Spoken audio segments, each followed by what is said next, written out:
Good morning. Good morning, everybody. I'm about to do an interview.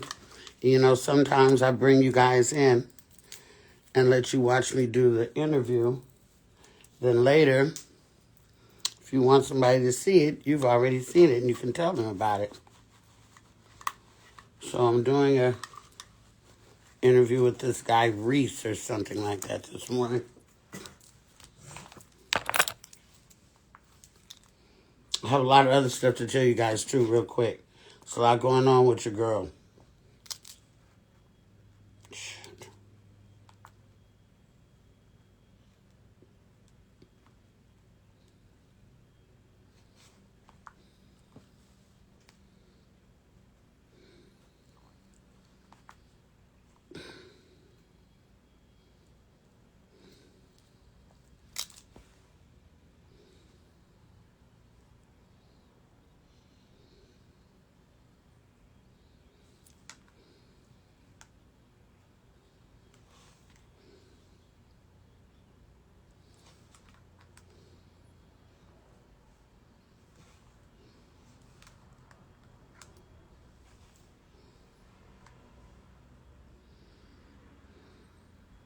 Reese Radio Live by Reese Sweeney. That's what it is.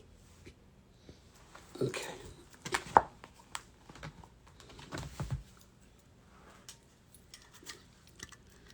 Because I ain't got on no makeup this morning, so they're going to have to get it like this. Unless I decide to pull out my glasses and then just...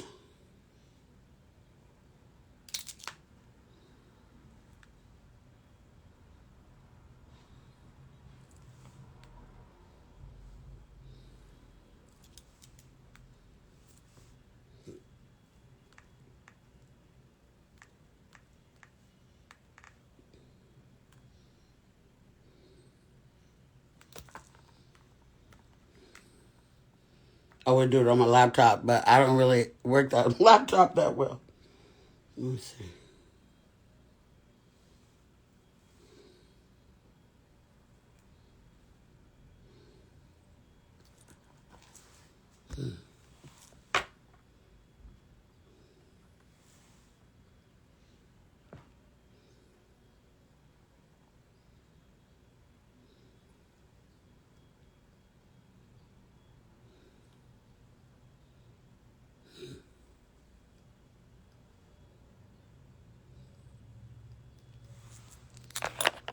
You get this thing like this.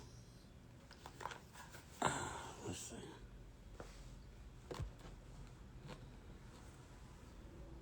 Oh, okay.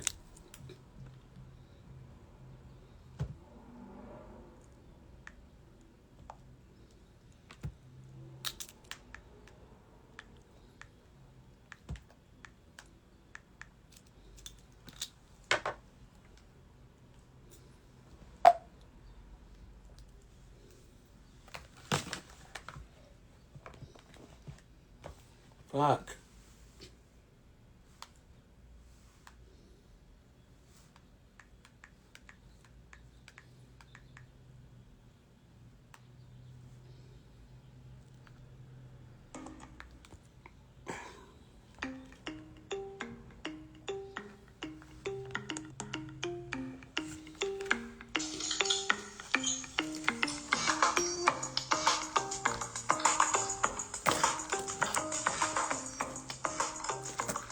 What's up?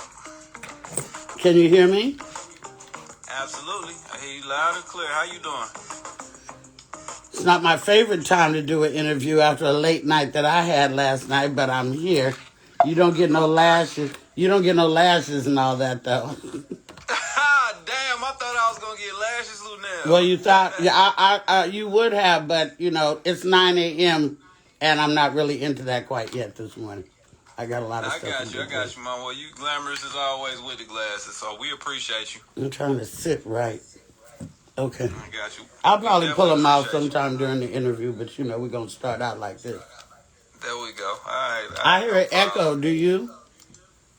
I don't hear echo. Oh, it's in the studio. You may just be having to turn it down just a little bit. Yeah.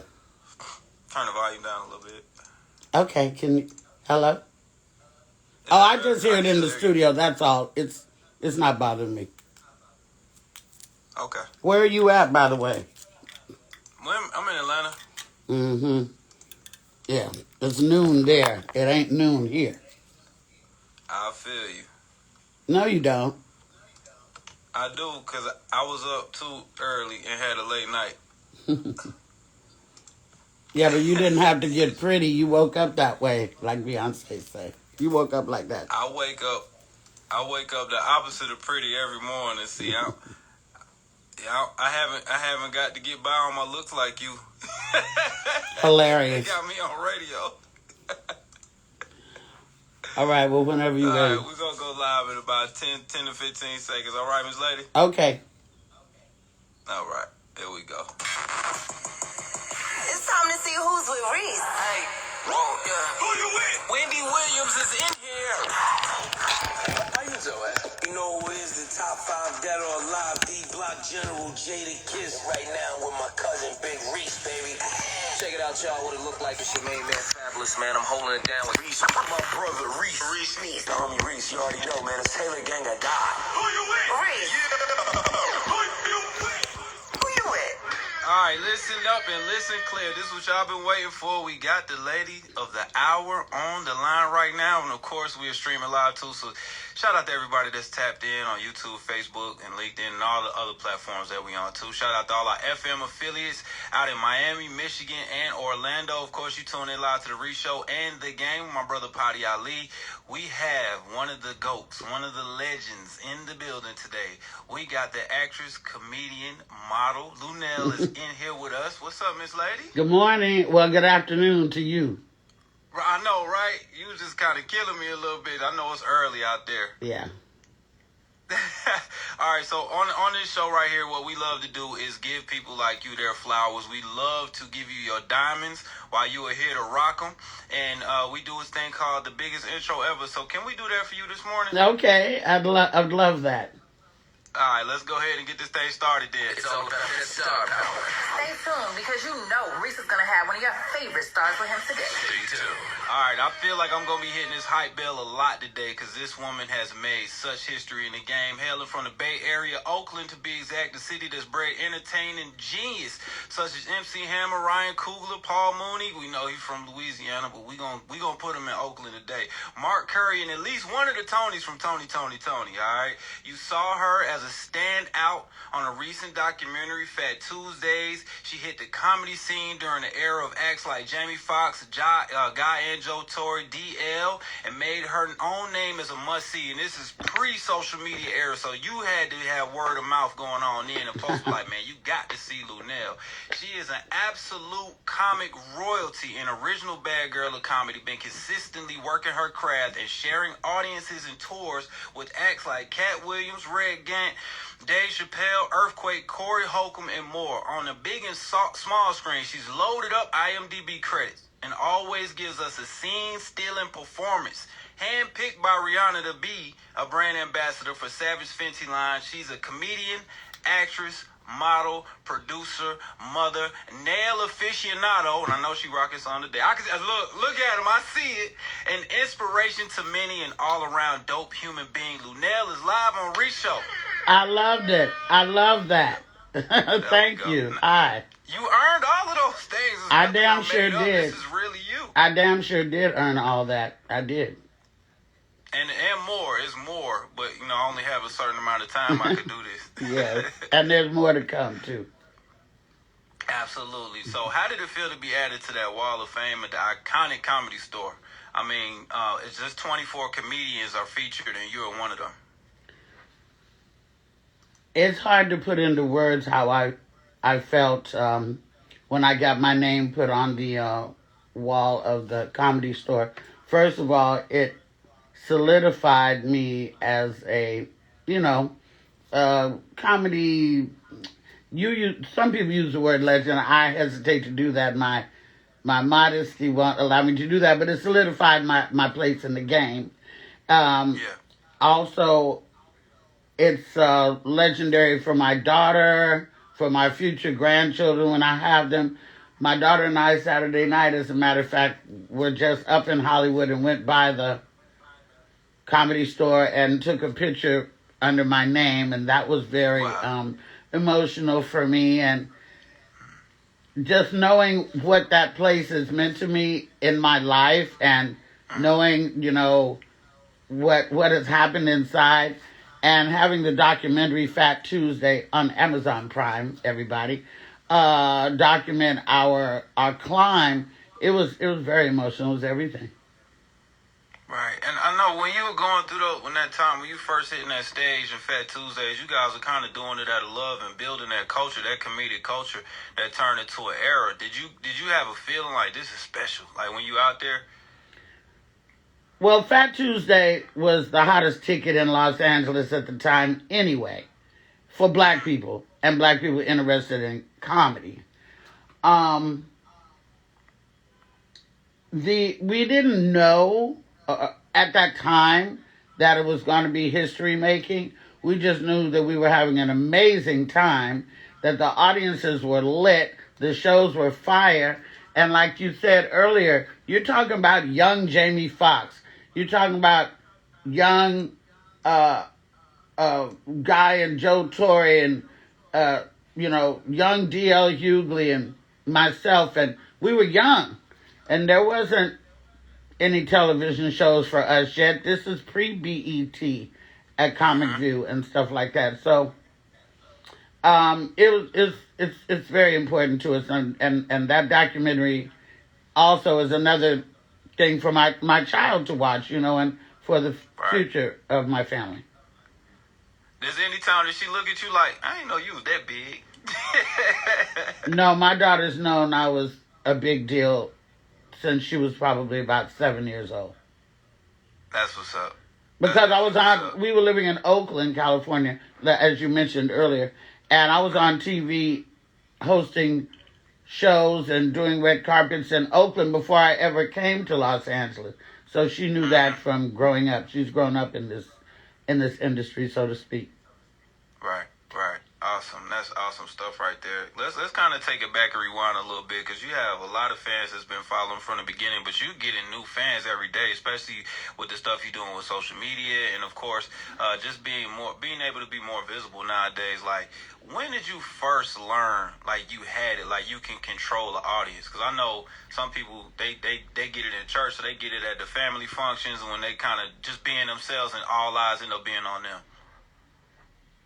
When did I first know that I could? Well, I did theater before I ever went into comedy. And I knew then that I had a knack to be able to move an audience. I suggest theater for all comics that are trying to come up in the game. And this social media skit thing is sort of like theater, but not. They're doing it in front of a camera, not in front of live people. So there is a difference. But any acting training that you can get prior to doing stand-up is only going to help you with any kind of stage fright, with your delivery, with your relation to a live audience. So I was doing theater first, and I think I realized that I had like it back in theater way before I ever did comedy. Was you still in scenes then too? I feel like that's what was going on. I have lost roles because they say I pull focus. I don't go into any role trying to actively steal a scene. That's not what I'm there for. I'm there to be an ensemble player. But if you have the it factor, which some people do, and the it factor is where people want to look at you. They want to look at you, and they can't really pay attention to what's going on around you. If you have it, you just have it. And I never wanted to be a scene stealer, but I have been told that. And I remember I auditioned for Little Shop of Horrors years ago, where Tisha and Tashina first met doing Little Shop of Horrors. I didn't audition for that production, but I had auditioned for it, and they got the three girls to sing Little Shop of Horrors. So I was with these other two girls, but everybody kept looking at me and not paying attention to the girl. And the director told me I pulled focus, and so I didn't get the role because the three girls are supposed to be like as one and move as one and all that. And I always had a little extra pow pow in my shit. So Right. yeah, I don't try to do that. It just happens. I think when people have that natural it factor, it comes off as genuine, and it always seems like that. So even though you're still in the scene, it doesn't look forced at all. It's just dope for us as the audience to be able to watch you do your thing. I mean, I know that when I pop on the screen on whatever I'm in, well, I've been in rooms where people start cheering before I've even said anything. The minute they see me, they're like, "Oh my God!"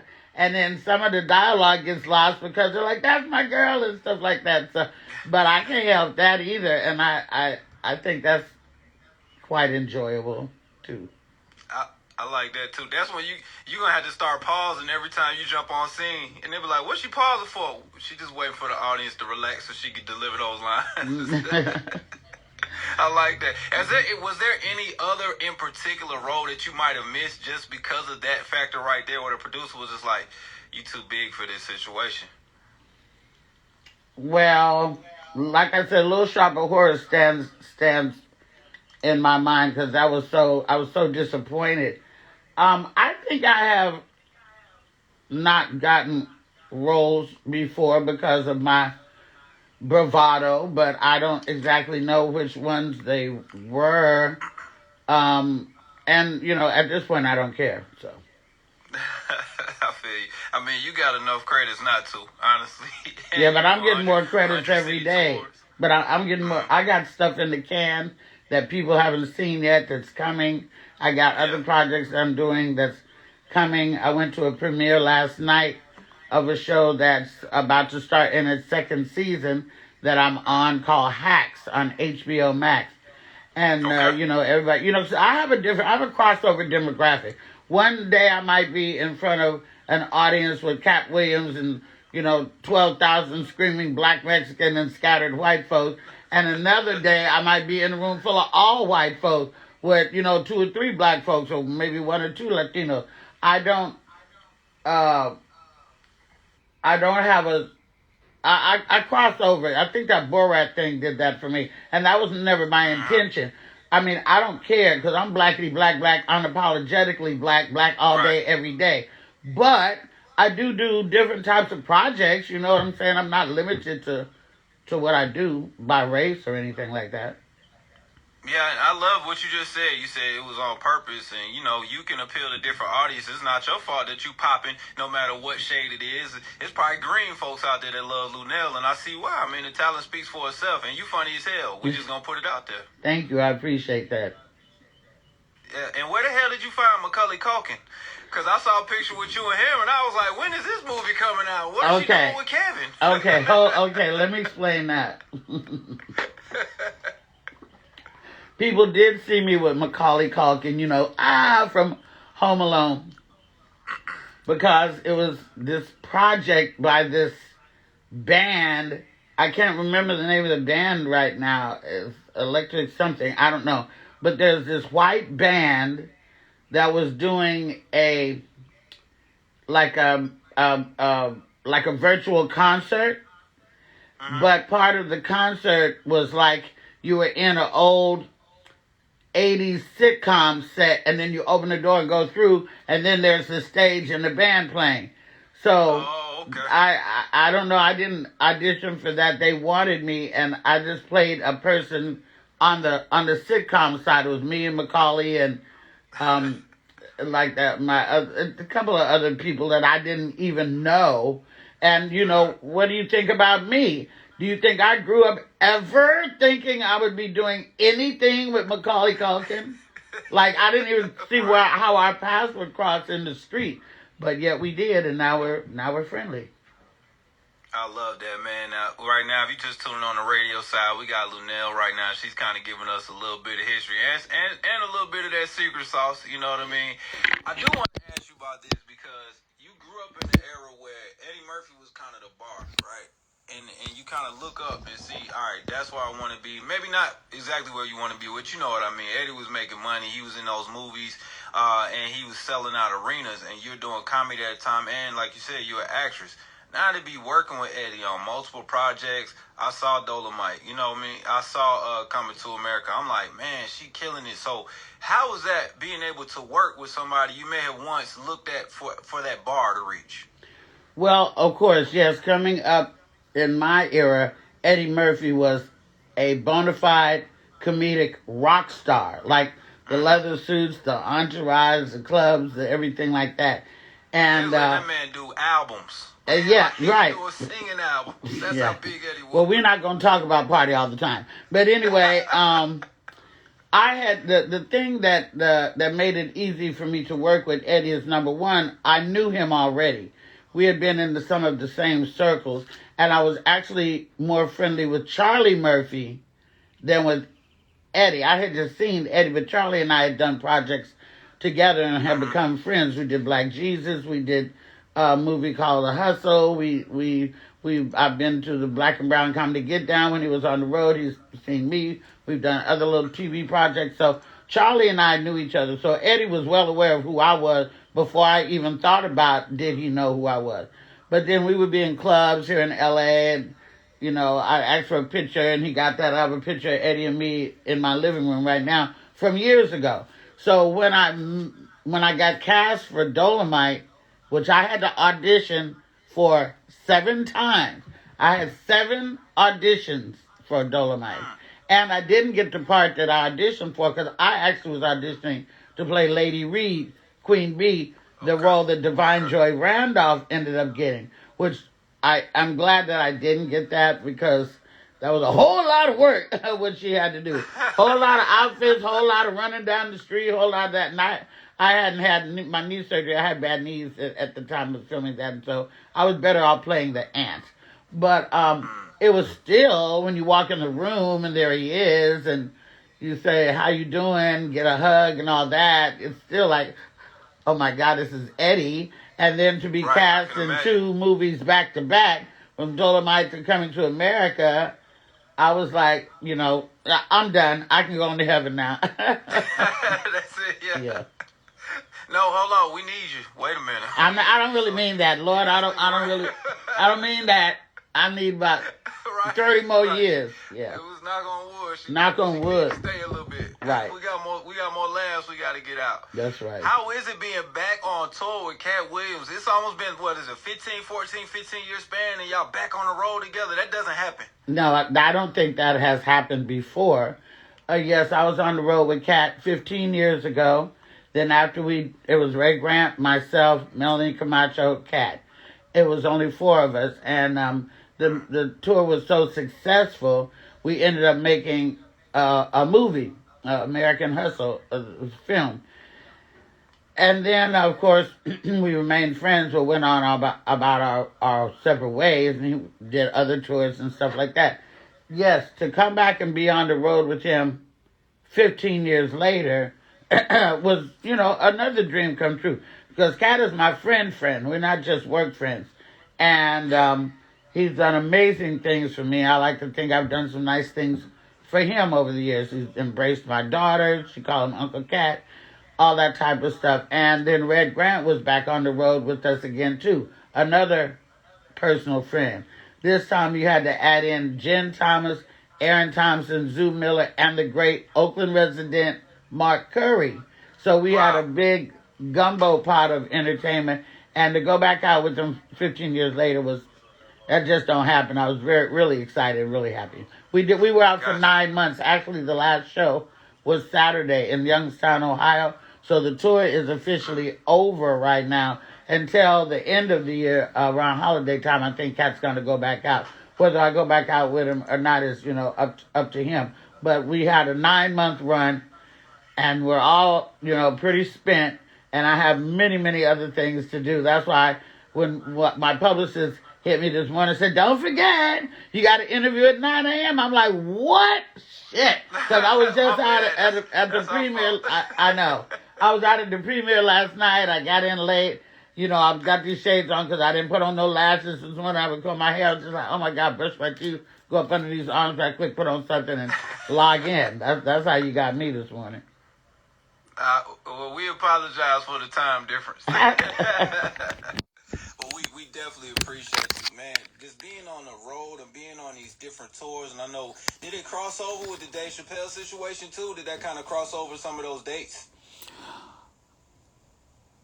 No, I had no conflicting dates with Chappelle that interfered with Kat's tour. But what I did do is I had a date with Chappelle the night before. I had to get with Kat in another state, so I did the show and then went straight and caught a red eye and flew to another state where Kat was. You know, Dave has parties and all this stuff after the show, and I didn't get to stay and do any of that. I had to do thank you and good night, go in the room, change clothes, go get in the car, go to the airport like that.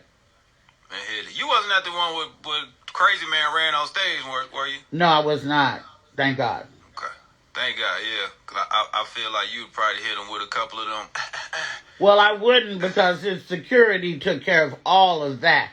But I just wouldn't have wanted to be there if something had happened to Dave. I wouldn't be able to take it. And then also, I had just left. Actually, I had done the show with him. The prior show with him was the one that I was on at the Hollywood Bowl, which was pretty iconic in itself. Right.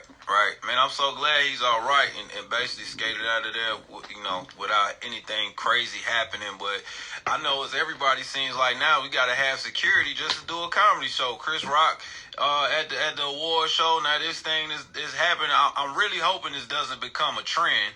Well, first of all, I have been bitching about security for comedians for over 10 years. I've had security traveling with me for about 10 years, my own personal security that I have to pay.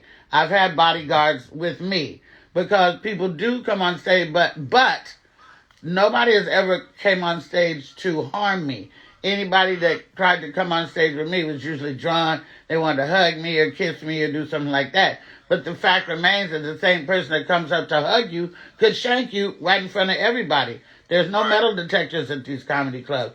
The security that's at the comedy clubs are securing the door and that motherfucking register and sometimes the people in the audience. But the security, sometimes the rooms are so packed in these clubs that the security couldn't get to you if they wanted to. If they're in the back of the room and they're not standing on the side of the stage, my security is always on the side of the stage. Nobody even knows who my security is anymore because they look just like anybody else. But, you know, as my T-shirt says, fuck with me and find out. So, I have been on the security for comics bandwagon for a long time. And I do blame Will Smith for these incidents. Now, I don't blame him for incidents that have happened prior because Steve Brown, a comedian friend of mine, had got viciously almost attacked on stage. He could have been killed. There's always been people coming on, but I think that when Will did what he did, it sparked a what do you call them thing? A spark plug went off. People that put that battery in people's backs. Yeah. I don't, Will is what one person does not negate what other people do, but just like murderers, there's copycat murderers and, stuff like that. So I watch a lot of Forensic Files. Sorry about that. Hey, I got a theory about that too.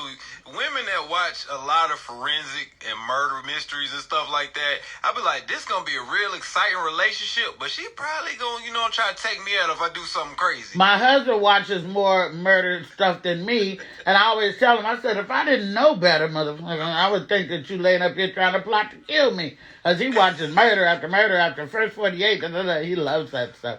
I only watch it when when I just really have a lot of downtime, and I don't have a lot of that. Right, and that too. I just want to say we appreciate what you're doing too. I know he's dealing with some challenges too. So we just want to say we sending our love and appreciation to your marriage. I know you've been pretty open and vocal about that too, but I know that's got to be challenging because you out on the road a lot and doing your thing and providing for the whole situation. So. Well, I had not been vocal about it for a long time. My husband didn't just get sick; he's been sick for a few years now. But I mean, it is what it is. You never know what's going on in people's personal life. All you know is what they let you know. You know, you think you know Right. somebody, but you only know what we let you know. And you know, it has taught me a lot about marriage. You know, now my husband and I have been married 20 years. We were separated for a long time too. We got married in 90 days. We didn't Life really know happens. each other that well, and some things happened. So, you know, I have had, you know, relationships during my marriage, but we were separated. You know, life happens. That's Like, how we gonna put that. yeah. So, but in the interim that he got ill, you know, that really kicks in to let you know what marriage is all about. It's not all about, you know, screwing all the time and buying new houses and stuff like that. Marriage said, for better, worse, rich or poor, in sickness and in health. And you say these vows in front of God, you know. So I would not be any type of a wife if I was to try to abandon my husband because he's sick. However, I travel. He can't be here with me and be left alone because he's on oxygen and something may happen. So he stays with his daughter, my daughter-in-law, and they love it. And she got like 5 grandkids, and so he's very, you know, active with the grandkids in the house like that. But he can't stay with me because I'm just not here. So I go visit and I go out there and stuff like that. Man, that's cool. That's definitely cool right there. And I appreciate you sharing that with people because I'm sure some other people dealing with the same or similar situation. There's a lot of people dealing with an ill mate right now. A whole lot of people dealing with an ill mate. Everybody didn't recover from that COVID 100%. You know, Right. I talked to a friend of mine the other day, and they still got respiratory problems. You know, and they've been done with their bout of COVID for months. But you know, that's what love is all about. Shit. Yeah, that's what it is. Exactly, man. And you got love for that, but you also got love for the game. Even when you couldn't get out or when you couldn't move around like you wanted to, you still giving us comedy, still giving us gold on social media. You starting different shows and game shows and everything. Yeah, I started a YouTube show during Corona because I almost forgot how to put my makeup on because I hadn't done it so long. But I started the show to sort of stay connected with my fan base, and I started doing a lot of more Instagram lives and stuff like that. Because I just wanted to, you know, I didn't want to lose the people who was riding with me before the lockdown. And it's on YouTube. I had to stop when I went on tour because I just was not able to keep up with the show and be out of town at the same time. I did do it during my knee surgery. I had double knee replacement surgery, and I did it when I was in Texas and did it in the bathroom and did it as much as I could. But it's on YouTube. I got 62 episodes up. It's called Hey Luenell. We call my fans now lunatics, you know, Luenell, lunatics. So that's where I got my lunatic fan base from. And I try to keep up with my people because I'm such a real one. You know, I do a lot of behind the scenes stuff when I'm on tour. I might do video from the airport. I might do video in my dressing room, do video in our Airbnb or whatever like that. Because with this platform, you know, you have the ability to reach a lot of people, and people seem interested in seeing me kick it, you know, before all the makeup and all that. And I'm not one of these hung up chicks about my looks so much that I just have to be done up every time I see somebody. I mean, you know, I can take glasses off. Here I am, still cute, but I just, you know, I'm not ashamed of that. So I show them. I be in my gown. I be in a raggedy gown and all that kind of stuff. I'm not a Kardashian. I'm not Garcelle Bouvet or anything like that. I'm just Luenell. And you can take it, or there's a button up here and you can leave it anytime. I don't care. Man, that's why we love you, though, because you're 100% real. You glitzed and glammed up, or you just, you know, showing us the behind-the-scenes footage. I do know one thing, though. Them nails going to be perfect. I know that. Yes, and if you put these two together, it makes a heart, see? See, that's what I know. All right, so And that before we makes a talk star. about this Rihanna situation in Savage Fenty, when is the chain of nail salons coming out? This has to be in the works. Everybody wants me to do like Luenell's nail thing. When I have one business right now, and that's me. And then I have some property that I'm trying to get next year. Maybe after I get settled with these other properties, I might think about doing a nail thing, because I do know what they need in nail shops, and what we need is more professional American and especially African American female technician. You know, when you're a buy black type of person, you can buy black health food, you can go to the black grocery store, you can go to get your hair done by a black person, but you always end up having to go to a Korean nail salon to get what you want. So I would love to open a professional one, but we tend to be slow and we tend to talk too damn much. So there's going to have to be some things adjusted in my salon. You know, don't overtalk people and get her done right, and then get them out, in and out. That's what people want in a nail shop. Right? Right. Yep. So we waiting on Luenell's. That's what we waiting on. I can see it now. Right on. It's easier than having a restaurant, I think, than, you know, the food people and all that. Yeah. That's it. I know you talked about it before, but I do want to do a quick little touch on that Savage Fenty situation. How did that come about? Because, like I said earlier, you got new fans, and they want to know.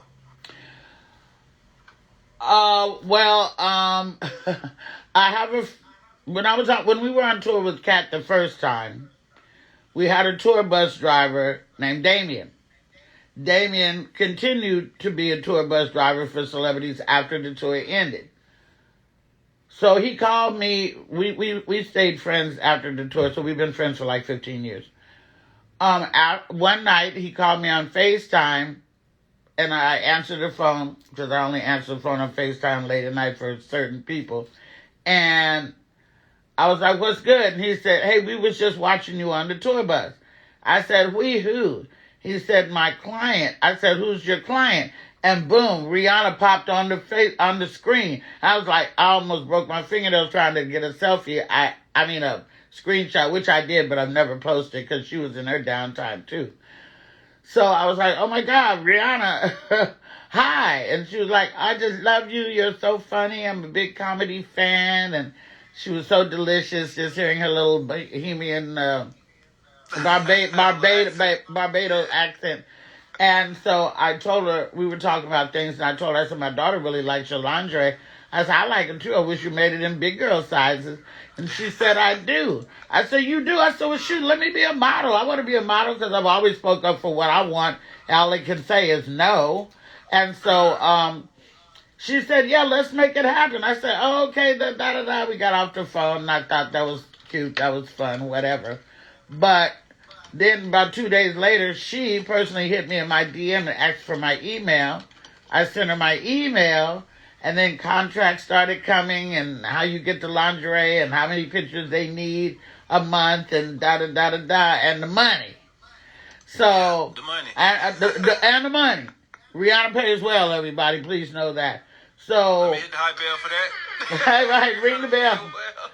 So, you know, lingerie, you go through a catalog, you pick out what you might want to wear for that month. They send it to you, and then you have to be photographed in it. And now, mind you, it was a little difficult for me at first because I have 4 brothers, and 3 of them follow me on social media. One of them's a hillbilly, he don't have social media. And then I got, you know, my daughter has her friends, and stuff like that. And, you know, there was a lot of, yo, Luenell, your moms, yo, what's up with the peach out, you know, outfit and stuff. So I had to, and if the embellishment is on the back of the panties, I have to show the embellishment. It's not like I'm trying to show my ass, but I got to show the panties. I got to show the bra. And so I became a model, and we did that for about a year.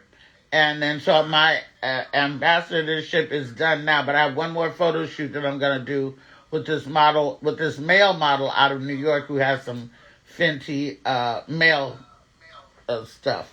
So You can look forward to one more, you guys. One more. We're going to put it on a calendar. I know. I need to make a calendar, really. Yeah, for real though. I think that'll be real. No, I have the pictures to make a smoke. I have the pictures to make a smoke in our calendar now. We just have to make sure that it's okay with, you know, the Rihanna, the Fenty people, that we do that since I'm wearing her brand. You know? Makes a lot of sense. Makes so much sense. We appreciate you sharing that with us. and sharing that, man. You got so much stuff. You got these comedy albums. You got all these tours. You got all these TV shows and movies. Man, we just wanted to say thank you for all of the stuff that you provided to us as a consumer, as an audience over the years. I still remember the commercials of y'all riding in the car promoting the comedy tour, and that had me laughing like crazy. Like, even just those little things were gold for us as the consumer. So we just wanted to say thank you just on behalf of my whole audience and everybody that's listening in and all of the dope stuff you've been providing over the years. Well, I appreciate your kind words, and to all of your listeners and viewers, thank you so much. Please follow me on Instagram at Luenell, at Luenell. I'm almost at 1 million followers. Now, I don't know what's going to happen when I get to 1 million, but everybody's like, oh my God, you're almost at 1 million. I guess, I don't know, maybe. I feel like they should just throw you a party. Instagram should throw a party for the people that hit 1 million. I feel like butterflies are going to fall out my ass or something if I get 1 million followers, but I don't know. So follow me, everybody. Let's see what happens when I get to 1 million. I don't know. That's what I'm talking about. Make sure you follow her right now. Not now, but right now. Right now. We play this game called Fast Forward. Okay. I need you to play Fast Forward with me. You All ready? right. You can answer these questions however you want. It could be one word. It could be a whole sentence. Nothing crazy, though. Okay. We got you. You ready to play? Okay, I'm ready to play Fast Forward. One thing you wish everyone knew about Luenell without you ever having to say it. One wish that I knew. One thing that I wish everybody knew about me without saying it. Uh-huh. That I'm sensitive. I'm kind of sensitive. Okay. I wouldn't have took that as the one thing. I like that. All right. You can have. I know this is gonna be a little crazy question, but if you can have 4 guests, including yourself, 4 guests to go on tour with you, and you're also shooting a reality show, who would those 4 guests be?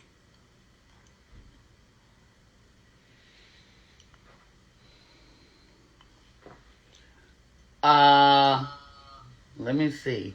If I could have 4 guests, say it again. If I could have 4 guests, including me, Of course, you the 5th person. No, so you the 5th heartbeat. We got Luenell and friends. So you got 4 guests going on tour with you, but y'all are also shooting a reality show at the same time as this tour. I would have my cousin, comedian Shay Sugar. Okay. She's my cousin, but she's a comedian as well, and she does sketches and characters, and plus she cooks, and she's everything, and she's spiritual. I would need her if we were shooting reality. So I would have my cousin Shay, and then I would have, do they have to be comedians? They could be whoever you want it to be. I would probably have Rihanna. I see the tattoo. It could be anybody. I see the tattoo. Let's go ahead and call heaven and get Prince down here on the show. Prince would not do a reality show, so that's not even in my... Right. I'd have Shay. I'd have maybe Kat's not down for nothing like that, but I would love to have Kat as part of it. So that's Shay, me, Kat. I need 2 more, right? Yep. Probably Obama. Michelle. Okay. Michelle. Well, I mean, you gonna get Obama if Michelle coming. You gonna get exactly. So I'll take Michelle, and Obama will come in by proxy, and then probably maybe Patti LaBelle. Okay, I like how you rounded it out. You got motivational speaking. You got somebody that's a Swiss Army knife, if you will. She can do comedy, cook, and she gonna provide you with some keep you down to earth. I like it. I like the talk. Yeah. All right, what's your favorite city to perform in and eat? Oh, Jesus. So they gotta have a good restaurant in that city or a good chef that you know or something and perform in. Well, I'm gonna have to go in New Orleans. Let me hit if we're eating, if we're eating, I'm gonna have to go in New Orleans. I've only performed in New Orleans a few times, but I've had a great time every time I've been there. And I've got tons of other places that are amazing too, but New Orleans, the last time we were there, it was so epic and so fire, and it was Mardi Gras, and it was lit. So I'm just going to say New Orleans for right now. That's what's up. All right, last question on the fast forward. One piece of advice you would give yourself at 18. Don't touch the cocaine. It's a hell of a drug. The cocaine a hell of a drug. I would have told myself to don't do that. All right, and that could go. You know what Michael Collier said? The same thing when I talked to him. Yeah, because we got stories. He damn sure got one. Yeah. Yeah. Yeah, I would never, ever, I would have never, ever done that. Gotcha. Hey, man, we appreciate you once again. Thank you, Queen, for joining us. And just, I know it's early out there and just giving us all this beautiful energy and inspiration as you always do. Thank you once again for, blessing our audience. And thank you for having me once again, Luenell on Instagram, Luenell. My website is the official Luenell on, my Facebook is the official Luenell on Facebook. And my website, if you want to see show dates or purchase merchandise or download my CD, I Only Drink at Work, you can go to heyluenell.com, HeyLuenell.com. It's hey, y'all like hey, not hey like horses. You have no idea. Right. That's why I spelled the shit. You have no idea how many people was like, now hey, is that H? I'm like, oh my God. Oh my God. You know what you gotta do? You gotta go ahead and buy both websites and just have the wrong spelling forward over to the right spelling. That's a thought. That's a thought. There you go. Once again, I appreciate you. Before we get up out of here, let me give you guys our Reese's Peace of Mind and Pops Knows Best. You kind of gave me that line today. It's just a little bit of inspiration. It says, speak up for what you want. All they can say is no. And this lady's been getting a lot of yeses over the years, and that's definitely something that's been working for her, so you should try it too. Thank you, Luenell, for joining us. Make sure you get her to 1 million today. Yeah. I'm challenging y'all. Go ahead and follow her. Let's get her to 1 million today so she can get that party and the butterflies out the backside. You already look like you smell like unicorn sweat, so that's just an added bonus. I ain't mad at it. That's so funny you should say that. There's this stuff called unicorn oil that I do use, and I always smell amazing. Everybody tells me all the time. I take great pride in smelling like fruit cocktail all the time. That's the first thing I noticed about a lady, how she smelled, like her scent. I'd be like, ooh. Oh, I get you. If you walk by me, you'll be like, damn, who? See, because you're going to be having me out here ready to make bad decisions. We not doing that. All right, Miss Lady, thanks again for joining us. You have a blessed rest of your day. We're looking out for you on all these dates and all these TV shows and movies, too. So once again, we appreciate you. Let me hit the hype bell on the way out. And check out Hacks on HBO Max. Hacks.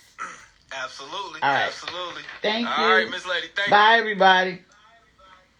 All right, y'all, keep it locked in, man. We're going to get back to this mix right here on Reese Radio. And, of course, on the streaming side, we catch you tomorrow. We got another lit interview. Make sure that y'all tuned in right here. Reese Show Live. Okay. All right. That is over with. Now, I have another interview at fucking 1 o'clock today. And I do have to put on lashes and stuff for that. I was about to make myself some breakfast and do breakfast with Luenell, but the motherfucking interview came up before I could even goddamn eat. So now I'm going to eat something else. Let me get out of here.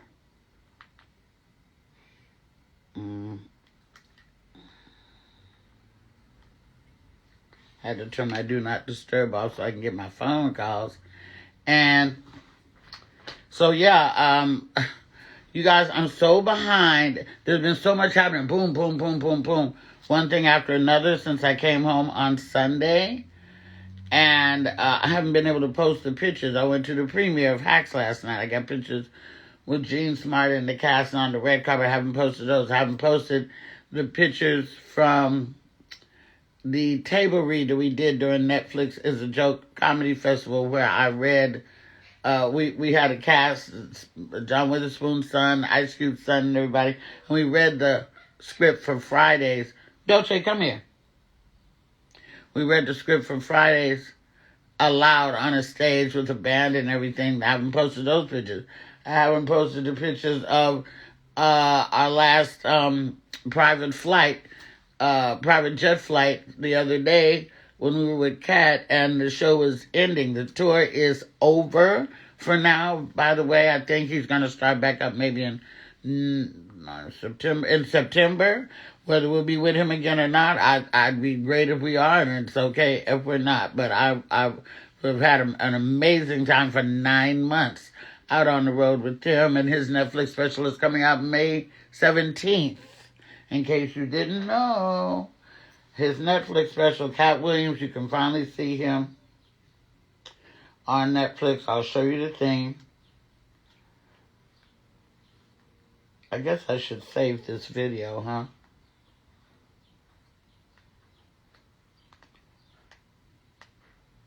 Okay.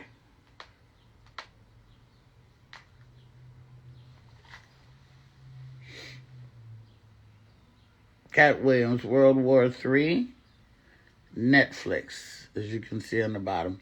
May 17th. May 17th. Put that in your DVR right now. Yeah, Hotel Transylvania, I love doing the voiceover for that. 1 and 2 I did. So there you go, May 17th, Cat's Netflix special. They did film all of us. I don't know if we're all in it or just you see us in the background or what, but well, I'll find out on May 17th, won't we? St. Croix. Oh, I love St. Croix. And St. Kitts, too. So, you guys, I'm really got to eat.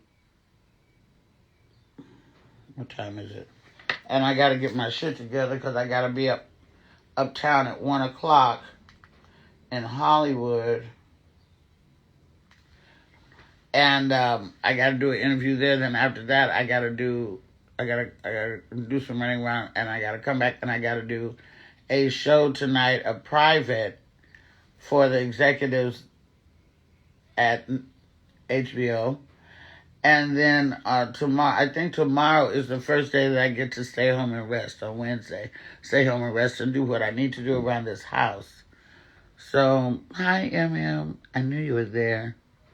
Yeah, MM, my #1 fan, flew out from the Lou here to LA for one night just to see our show we did.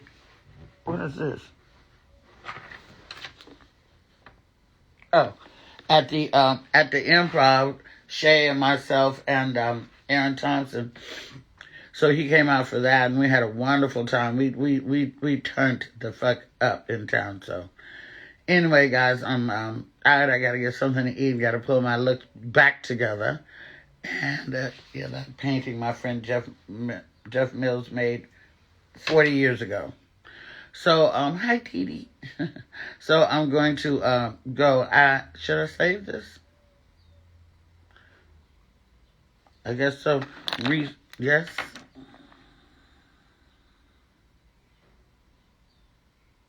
Oh, is today Tuesday? Oh, hell. It's Taco motherfucking Tuesday. Gosh. Okay, well, let me figure all that out. But I'm going to go now, you guys, and thank you for tuning in. I just wanted to share that with you guys, share that little info. So I will, I'll talk to you later, okay?